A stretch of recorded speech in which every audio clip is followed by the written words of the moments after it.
Hello and welcome to True Crime Rocket Science, the most authentic voice in true crime. Apologies for the slight sore throat that I've got. We're going to deal with the number 6 clue we all missed in the Nicola Bulley case.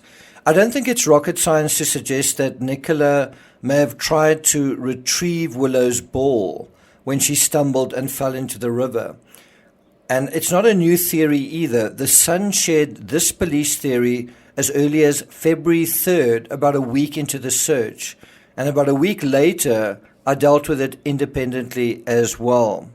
According to the Sun, quote, missing mother Nicola Bulley may have been trying to retrieve her dog's ball when she stumbled in a freak accident, police said yesterday. And yesterday would have been, I think, February 2nd, based on when the article was written. According to the article, they now believe the 45-year-old, weighed down with heavy clothes, had, quote-unquote, sadly fallen into the river 8 days ago at St. Michael's-on-Wyre, Lancashire. I do think the pertinent point and the number 6 clue we all missed is this. Cops say Willow's ball is still missing, as they're desperately trying to work out what happened in a lost 10 minutes around the time Nicola Bulley vanished.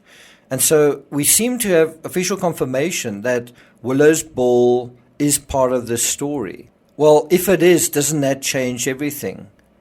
Before we get to that, if you haven't subscribed to the channel, please do like, share, leave a comment. Bear in mind, I'll be doing Van Gogh episode 36 later today, so look for a link in the description. If you're enjoying this episode, please like, share, leave a comment, and let's get started. I do think the pertinent point and the number 6 clue is about that ball still being missing. And one does wonder whether Paul can confirm that. Was a ball found in Nicola's vehicle, for example? Was there usually a ball in Nicola's vehicle? According to the Sun, the officer said, I'm not aware of a dog ball being retrieved, but it's possible a ball could have rolled down the steep bank close to the water and Miss Bulley was bending down to pick it up. That she sort of went down to the water's edge and she went down because a ball rolled down there. And so the officer goes on to say what she was wearing, what Nicola wearing, could also be a factor. Her clothing was heavy, particularly on someone of slight build and only 5'3". The other thing is obviously that the water was cold. Now, there has been some debate as to whether Nicola was still walking Willow with a ball. Emma, her best friend, said that she'd stopped doing that because Willow was getting possessive over the ball. But who knows? That day, she may have taken one along. You might say that both the foul play theory and the troubled, unhappy, and you-know-what theory are both extreme ends of an opposing spectrum.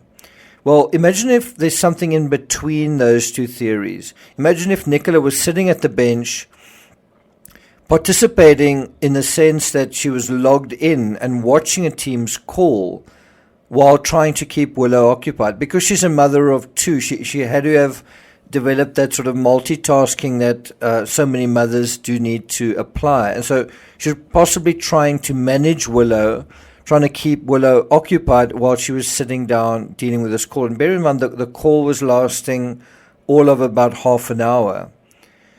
So think about it. Off leash is in the play area of the park. Willow would have wanted to play. And it seems as if Willow was the sort of dog who did actually fetch. We see countless photos in Nicola's Strava and on her social media of the dog going into water to fetch the ball. If you threw a ball, he dutifully went after it and brought it back. So, you're dealing with a dog that is really attached to his ball. He really likes the ball. And obviously the owner will be aware of that. And so if the ball is out of reach, maybe she would have made the effort to retrieve it. I know I would. So what if she threw the ball? She was throwing the ball, almost backwards of herself, down the other embankment, and Willow would bring it back and drop it at Nicola's feet. And what if on one of these occasions, when Willow dropped the ball, it ended up rolling down the steep embankment? Simple gravity. And so I'd like to see someone do an experiment like that with the ball. Drop it on that small paving section at the foot of the bench and see what happened. There's a small little platform there. It could also be that Nicola tried to retrieve the ball from the water by leaning over and trying to fish it out, and then she fell in that way. Perhaps at that moment a secondary event kicked in, such as a stroke. Now, in a situation where she's voluntarily going into the water, right, either to retrieve a ball or some other intentional situation, she wouldn't cry out. She's going into the water intentionally. She's going towards the water or into the water intentionally. Now, in my opinion, in this scenario, in this accidental scenario, what I think happened is she got up quickly and had the leash and harness on her lap. Hence, it fell to the ground halfway between the bench and the edge of the water. This scenario explains that quite nicely. It also explains why the phone was still on, still logged in. So if Nicola got up and went after the ball, lost her balance on the wet, dewy, slanted slope, and fell into the river, she may also have struck her head when she went in, and thus concussed, didn't scream. According to the article, they said Nicola could swim, but was wearing 2 heavy jackets and Wellington boots, which may have weighed her down. Also, if she'd stepped into some of that silt, there could have been a slight stickiness there as well. Or she could have gotten a leg jammed into a rock or something like that. But I think the critical question is whether she was weighed down by her thoughts or by bad luck, by kind of a freak accident. Which is more likely, do you think?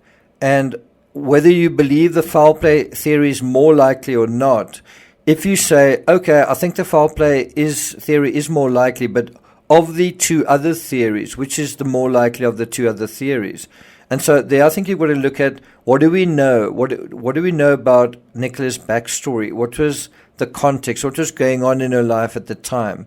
Was she getting weighed down by her thoughts?